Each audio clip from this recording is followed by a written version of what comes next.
Ladies and gentlemen, today I would like to cover an interesting and rather intriguing topic regarding the challenge community. This is the exposure of the best speed players in the challenge community.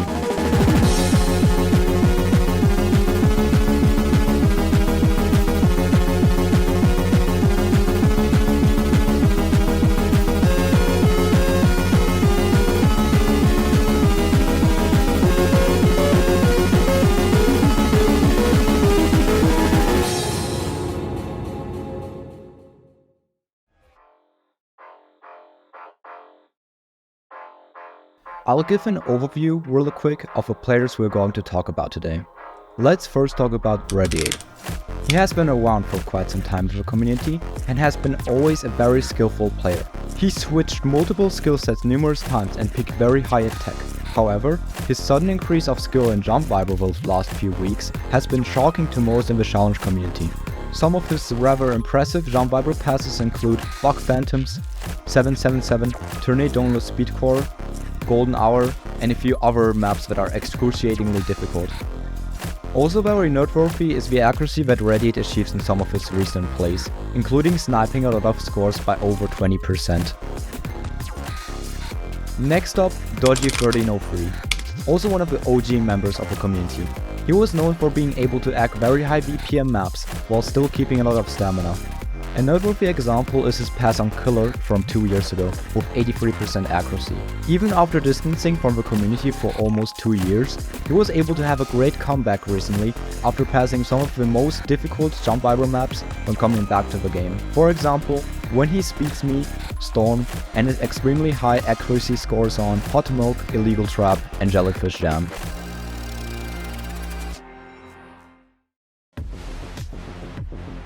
Before analyzing the replays, I gotta mention I'll use the Beatleader web view for half of his analysis and the in-game viewer for the other half.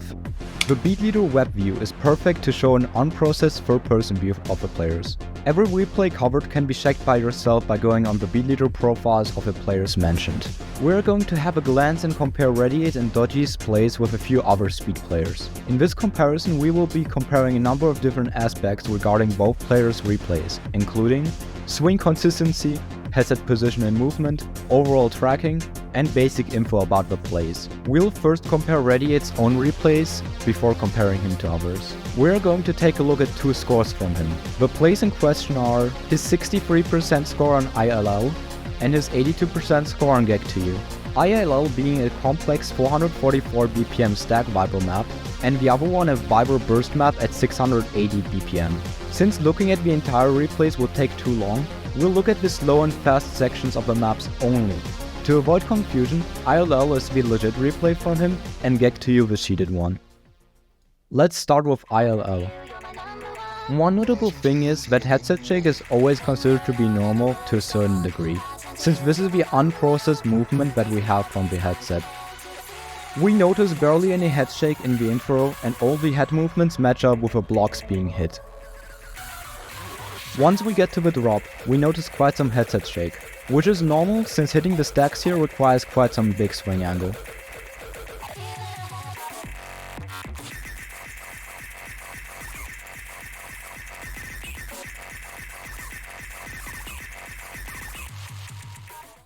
Now let's take a look at Get2U. In the rather slow and calm intro of the map, we notice a high amount of headset shake without any movement done with the arms, and his swings looking as heavy as if he's swinging with his full arm. This becomes noticeable when the intro becomes a bit faster. Once we encounter the drop, we notice an insane amount of headset shake, while his sabers seem as they have no real weight to them, which does not make sense when considering how his head shake at 444 BPM stacks looked like and his way of swinging them. Also something interesting we're seeing, his headset is moving down by a significant amount while hitting the vibro. The only other person it applies to is Dodgy. I wasn't able to find any other replay on this map doing it the same amount as it was for these two players. That out of the way, we saw in this comparison that all movements done by the player are way more sensitive and bigger than they should be. Let's take a look what it looks like on a 700 BPM one-hand jump Viber map. We are going to have a look at the replay from Alluring Koala on the map Tengu. After that we'll compare and see how Radiate's replay looks like. Both players are on Quest 2 with 120Hz and VR mode Oculus.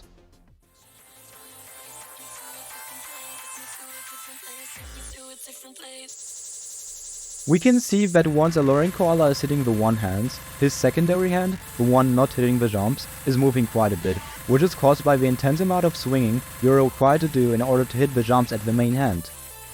Even though his secondary hand is still moving in a reasonable range, which is easily understandable.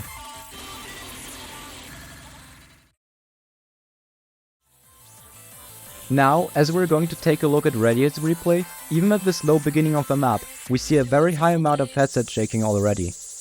We can see that all of his movements seem to be way bigger than they should be. His secondary hand while hitting the one-hand jumps is flickering way too much than it's supposed to do. This could be not called a simple swing bug since both players run on the same base game settings and refresh rate. We see this extremely clear after comparing them both together just like now. Next up is the map Golden Hour.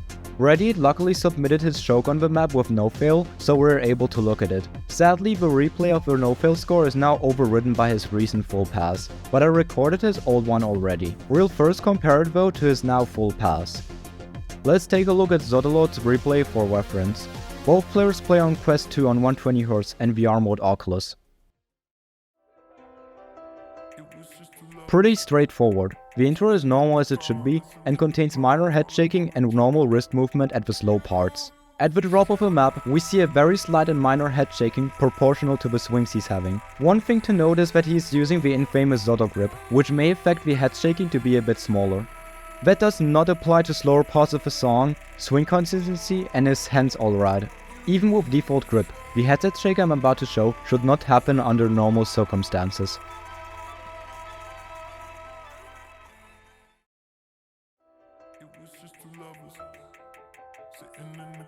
Looking at Radiate's replay, we immediately see a huge amount of wiggling in his sabers when playing the slow intro of a map, including headset shaking. Once we come to the drop, there's an insanely intense amount of shaking on his headset. Another thing to note in this replay is the impulsing of the sabers when hitting the stamina jump vibro, which I'll mention later in another example too. The most important thing is seen at his old no-fail score, which I was lucky to record. Just after he dies shortly before the end, he seems to have been kneeling down or something similar the entire time. Once he stands up normally though, we see a jump happening, which is something that does not make sense since nobody jumps in the air after kneeling down and having stamina issues in the map. My assumption is that the cheat he was using made his movements bigger in such a way that when the game sets him too high up, because he was moving up with his headset too fast, the game's putting him some frames later at his corrected real position since it was predicting his movement faster than it actually was and hence his jumping. Something else to point out is Radiate's smooth head movement on his YouTube videos. Of course he'll use cameras moving in order to improve the view for the audience. But once you compare his head movement without cameras moving with the one including it, the difference becomes quite noticeable. I will show the different replays from Golden Hour again from the in-game viewer with different settings. Zodolot's replay won't have any cameras moving, whereas Radiate's replay will have cameras moving at value 7 and one without any cameras moving, which will be value 50.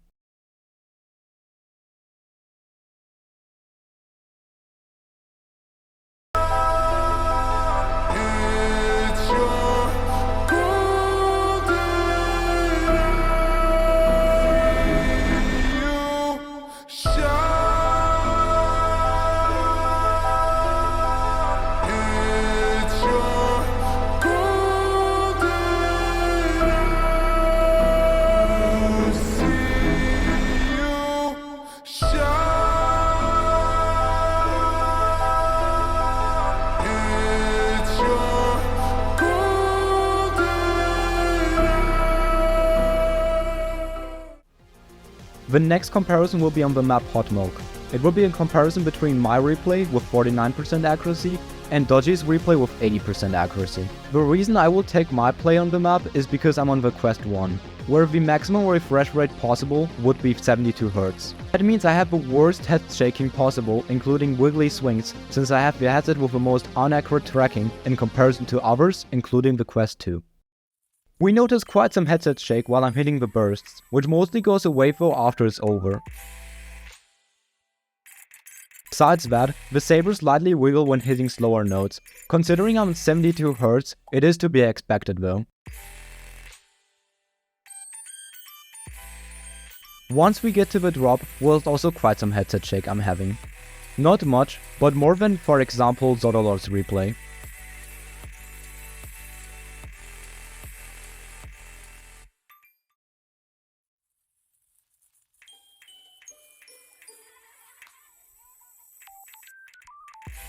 Going on to Dodgy's replay, in the intro is clearly visible, as with Radiate's replays, but his headset shaking and Saber movement in the bursts are extraordinarily big.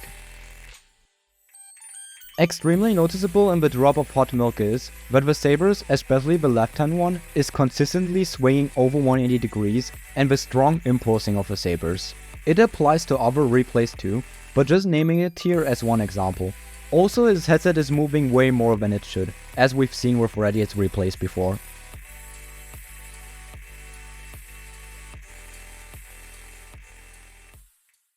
The last replay comparison will be on the map Bleeding Teeth. It will be comparing Honk's replay with Radiate's replay. This map is a very stamina heavy bottom row 700 BPM vibro map. The map requires a good amount of fencing in order to hold your stamina. Note that both players use the Quest 2. Honk plays on 72 Hz and Radiate on 120 Hz. Both play on VR mode Oculus though.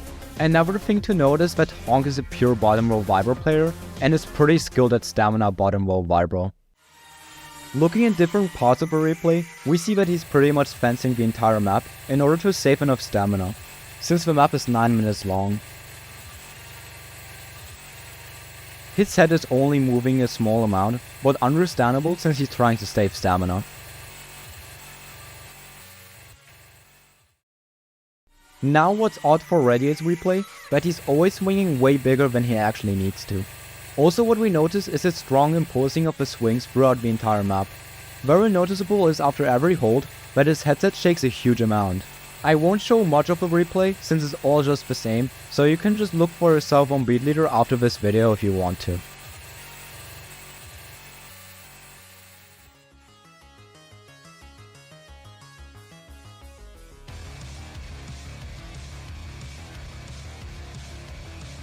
In order to understand the behavior of what was going on in the previous replays, we gotta look at the sheet itself. The sheet in question, which he was using, was actually a default option on the application called Sheet Engine. Some of y'all might have already heard about that program or used it if you ever tried to manipulate simple values in a game. The option inside of Sheet Engine we're talking about today is called Speed Hack. From my knowledge, this hack only works on Oculus headsets when enabling VR mode Oculus in the stopped options on Steam. After starting the game and selecting it from this task menu, you can assign a number of your choosing as a multiplier for the speed hack. The numbers needed seem to be a bit different from person to person, so for a stable experience I would personally playtest and see which one works the best for you. You can inject this sheet with this button below. Once you do that, you should notice a big amount of difference in terms of swing angle. Noteworthy is that you're only able to get the sheet disabled after restarting the game. Even closing Sheet Engine or force stopping the task does not seem to make any difference and the sheet is continuing to work once you inject it into the game. Here's a short side-by-side comparison of 3 different maps. Let's first take the map called The War 2, since Radiate passed this map as well. It's 704 BPM. On the left side is going to be the legit replay and on the right side the cheated replay. What you asked for, a life with no us, but you come back for more, and it's never enough. I just sent a letter, all the way from home. I'll miss you forever. Why'd you have to go? I'm caught up in the center. Baby, you could die. It has been a pleasure. Next up, the unnerved version of the Dive to the Heart map. It's 702 BPM.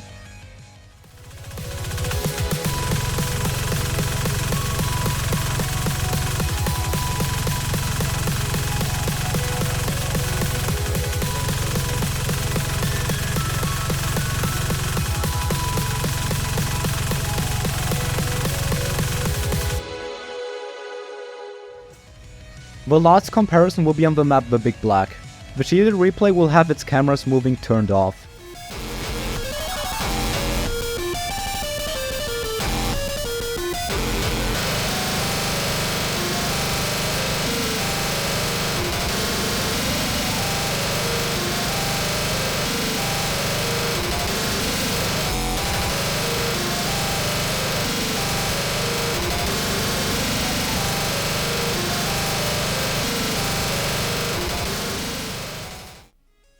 Now that we understand how to set up the sheet, let's quickly go over the technical side and see why this is possible in the first place. It may be a bit technical, so if you don't care, you can skip some seconds ahead. A lot of games process time through ticks. A tick is a defined value given by the developer how many cycles it should run per second. For example, it can define how many times it should check for certain buttons to be pressed or how fast to move a character. When the game has speed tag enabled, it injects a file into Beat Saber, which will manipulate the tick value. Take this as an example. Your frame rate is 120 FPS because your headset is set to 120 Hz. The tick rate is running at 120 times a second. It controls, for example, game physics, controller positions, animations, and more stuff.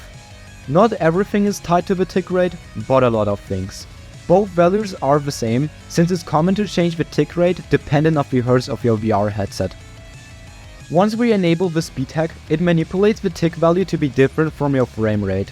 Now, how does it process the frames with no given tick update? Prediction. It will predict the next frame by taking the speed of the movement from the last available tick and fill out the in-between frames with a correct representation of the movements in between the ticks. Basically smoothing out the movement and continuing it. This is possible since the tick value is constant, and it knows when the next tick is gonna start, hence it can calculate the speed needed to create a seamless transition from the movements without updating ticks for every single frame. Problem is that the tracking is dependent on the tick rate, which means the swings become less stable the less you have ticks to get the positions from.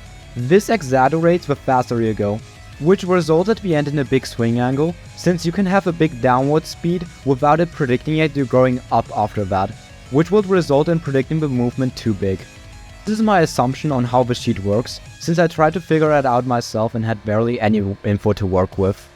TLDR, speed tag mainly affects the swing angle and is not bound to song and game speed or anything noteworthy besides your tracking. Now that you have seen the absurd gameplay footage and understand the sheet, here are some other things which correspond as hints of fraud, for Radiate's or Dodgy's guiltiness. First one, Radiate's scores on many of his jump Bible passes are close or same as Dodgy's accuracy. Examples would be Penguin, Extra Your Destiny, The Big Black, Jellyfish Jam, Heavy's Pizza Song, RTX 20,000, Illegal Trap, Shiny's Restaurant, and Res Extensa. That scores are going to be similar on multiple maps always happens, but it's a red flag once two players snipe a previous top place by 5 up to 30% at the roughly same amount on each map. Second one, the timing of Radiate's sudden improvement in jump vibro after Dodgy came back to the community was extremely close together. Third one, Dodgy sniping all of the other jump vibro players on their maps after the first pass of a map. For example, Chaos King, Extra Your Destiny, Fate is Sealed, Hot Milk, Infernal Cathedralis, Laser Beams, Raw of the Jungle Dragon, Silver Blood, Storm, and When He Speeds Me. Fourth one, an incident that happened roughly 2 years ago was Radiate's cheated score on Killer with 88%, which might indicate that he knew about the hack at that time already and used it. Later he revealed that it was cheated and said it was his joke. Fifth one, Dodgy being known as having a broken or fucked headset, even though he passed the map when I use it with none of the extreme headset shaking or extremely wiggly and pulsating swings. My assumption is that because the map contains lower complex streams, the hack would probably make the complex streams very difficult to swing control. This proves that the problem must have come from another source, independent of his headset tracking issues, even though it is still a possibility that he used the speed tag on that play, since you are able to change the intensity of it. If it wasn't the case, it still proves that the so-called fucked headset tracking was a straight lie. Sixth one, another replay to point out is his killer replay with 88%. Not only is his headset movement like always way too big, Also extremely weird is his head stuttering randomly at the end of the map. Take a look.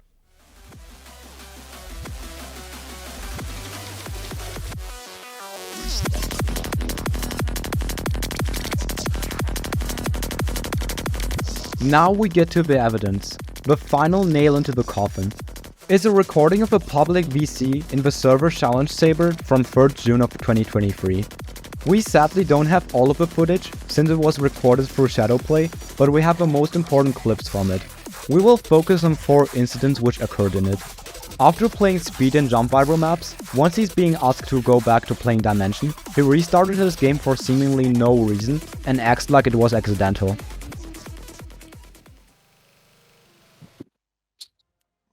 Not warmed up enough. You can go back to Dimension if you want to, bro. Hi. Oh my god, I'm a genius. So lucky.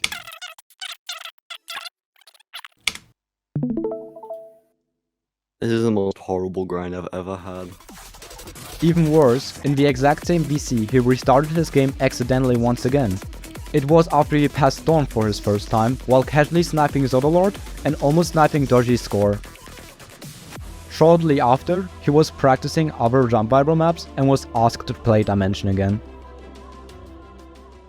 So no, please. Dimension. Hell no. Dimension. I'd rather hang myself. Do it. You wanna hang Do it. yourself? Do it. Do it.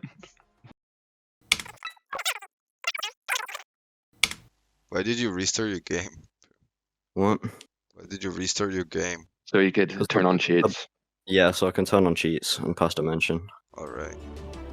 Once he came back to play Dimension, he was playing the bottom row part of Sonic Blaster after being asked by Zodolord which of the parts in that map made it difficult for him. Actually, this part. I was really this part, inconsistent yeah. at it. Yeah, same here. What's really notable here is that his swings look more than double as small as on his pass on Beatleader. It couldn't be explained as if he didn't have a warm-up yet, since he passed Storm in the same VC, which is a 9-minute long 600 BPM jump viral stamina map.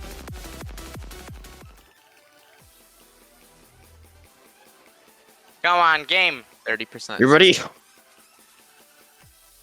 Yep. Fuck! Whoa. Close. This was honestly the best part. He intentionally died before the stack viral part of the map, since he knows he's having his cheats disabled and will not be able to swing big enough to actually hit the stacks.